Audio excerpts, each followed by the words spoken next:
बिस्मिल्लाहिर्रहमानिर्रहीम। आज हम डिज़ाइन एनालिसिस ऑफ एल्गोरिदम का लेक्चर नंबर 2 डिस्कस करने लगे हैं। और लास्ट लेक्चर में हमने कोर्स इंट्रोडक्शन की बात की थी और बेसिक कंटेंट देखा था कि हम कोर्स को 4 हिस्सों में डिस्कस करेंगे। तो अब हम बाकायदा अपने कोर्स का आगाज़ करते हैं। और लास्ट लेक्चर में हमने स्टार्ट किया था कि हम एक हाइपोथेटिकल मशीन यूज़ करेंगे फॉर रनिंग द एल्गोरिदम्स, और उसी को अब हम इस्तेमाल करने लगे हैं, जिसका नाम हमने तजवीज़ किया था कि वो रैंडम एक्सेस मशीन होगी, जिसके अंदर हमने कहा था कि ये एक सिंगल प्रोसेसर मशीन है और इसके अलावा ये मशीन जो है वो इन्फिनिट इसके अंदर मेमोरी है। आज हम कुछ और बातें करेंगे कि ये मशीन कौन से ऑपरेशंस परफॉर्म कर सकती है, just as assigning a value to the variables, किसी वेरिएबल के अंदर वैल्यू असाइन करनी हो या कोई चीज़ कंप्यूट करनी हो, जैसे कि plus minus divide multiplication, and performing any compression for the comparison to the boolean operators, जैसे हम a less than b, a greater than b check करते हैं। तो इस तरह के बेसिक जो है वो ऑपरेशंस परफॉर्म कर सकती है ये मशीन। तो ये सारे फंडामेंटल यानी प्राइमरी ऑपरेशंस होते हैं जो कि एक मैथमेटिक्स के अंदर या प्रोग्रामिंग के अंदर परफॉर्म होते हैं। तो ये इस तरह के सारे काम ये मशीन परफॉर्म कर सकती है।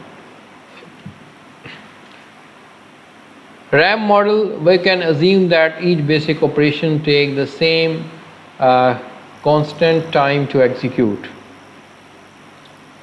ये जो तमाम ऑपरेशंस हैं प्लस माइनस असाइनिंग वैल्यू, ये वो ऑपरेशंस हैं जो कि इस मशीन जब इनको परफॉर्म करेगी तो इक्वल टाइम में करेगी, यानी कांस्टेंट ऑपरेशन टाइम में। फर्ज करें 1 मिनट अगर लगता है तो उसके अंदर जो है उस परफॉर्म करने की सलाहियत रखता है। The RAM model does a good job of describing the computational power of most modern non-parallel machine. तो ये एक बात हो चुकी है कि ये एक पैरेलल मशीन नहीं है, यानी मल्टी प्रोसेसिंग या मल्टी प्रोग्राम मशीन नहीं है, ये जस्ट सिंगल प्रोसेसर मशीन है।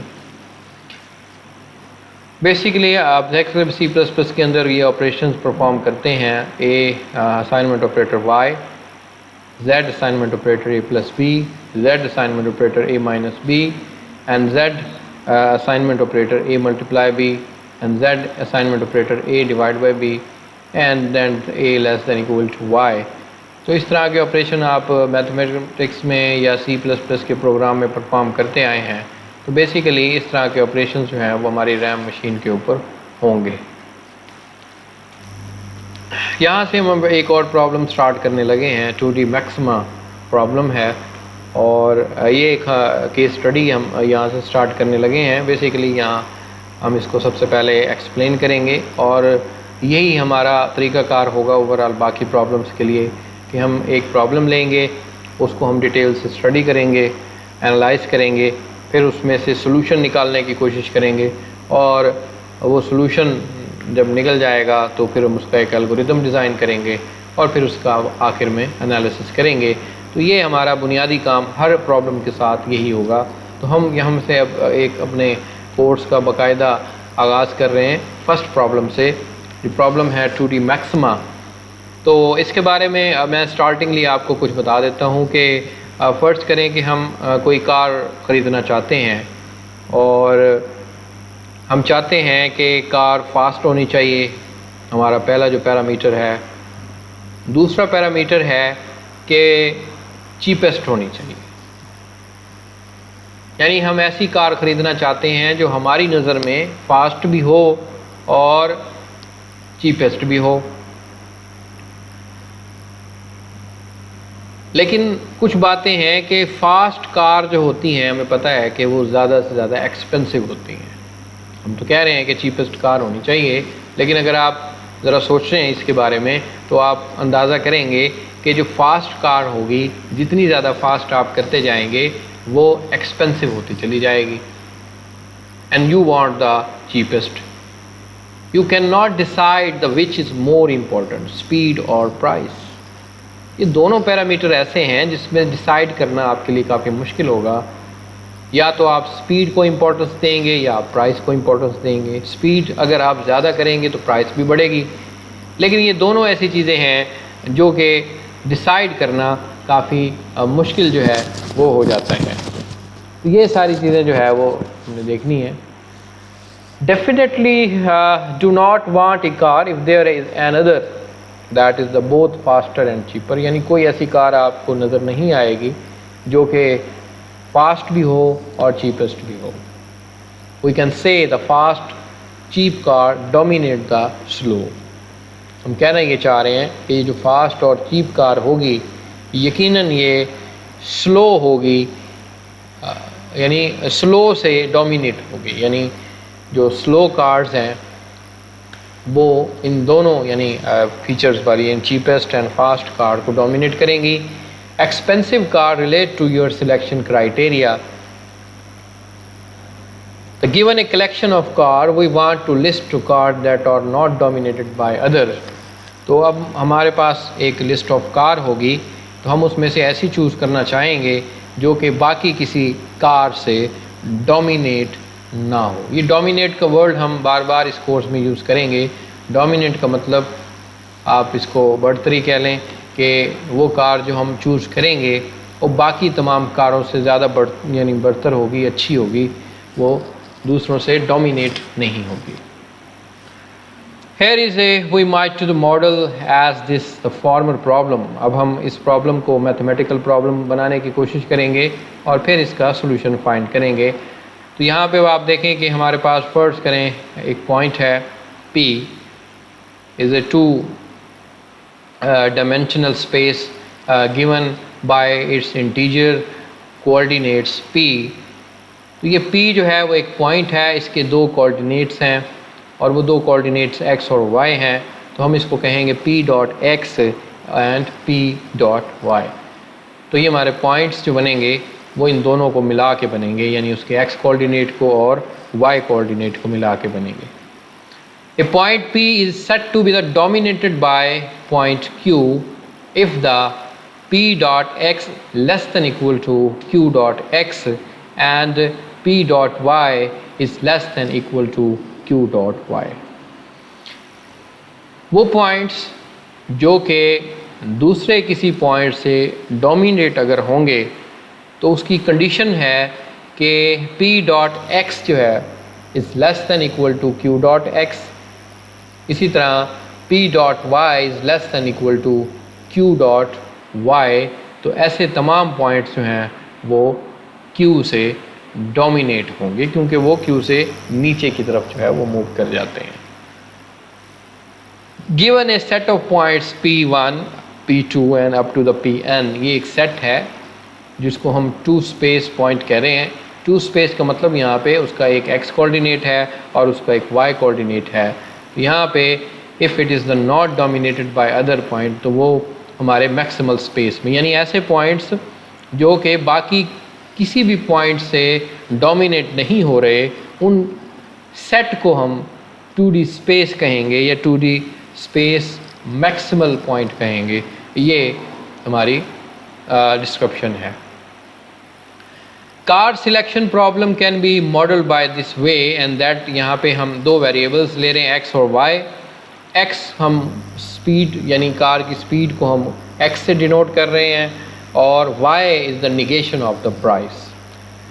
ये निगेशन ऑफ द प्राइस क्या है? बेसिकली हम ये कहना चाह रहे हैं कि हमने फास्टेस्ट कार ख़रीदनी है तो उसके बदले में आप जब उसको परचेज़ करेंगे तो कुछ अमाउंट पे करेंगे और आप फ़र्ज़ करें आपके पास 5 लाख रुपए थे गाड़ी लेने से पहले, आपने उसमें 4,50,000 की एक गाड़ी ख़रीदी और बाकी आपकी जेब में 50,000 रुपये होने चाहिए इस वक्त, और वो हमारा जो 50,000 है वो निगेशन ऑफ द प्राइस है। निगेशन ऑफ द प्राइस का मतलब कि गाड़ी को ख़रीदने के बाद या किसी भी चीज़ को ख़रीदने के बाद आपकी जेब में जो बच जाएगा उसको हम बोलते हैं निगेशन ऑफ द प्राइस। तो ये हमारे पास दो, उसको हम y से डिनोट करेंगे। Here how we might model this problem, तो यहाँ पे वही बात अगेन कि हम यहाँ पे वही 2D मैक्सिमल पॉइंट बना रहे हैं जो कि x और y p dot x and p dot y से बनेगा।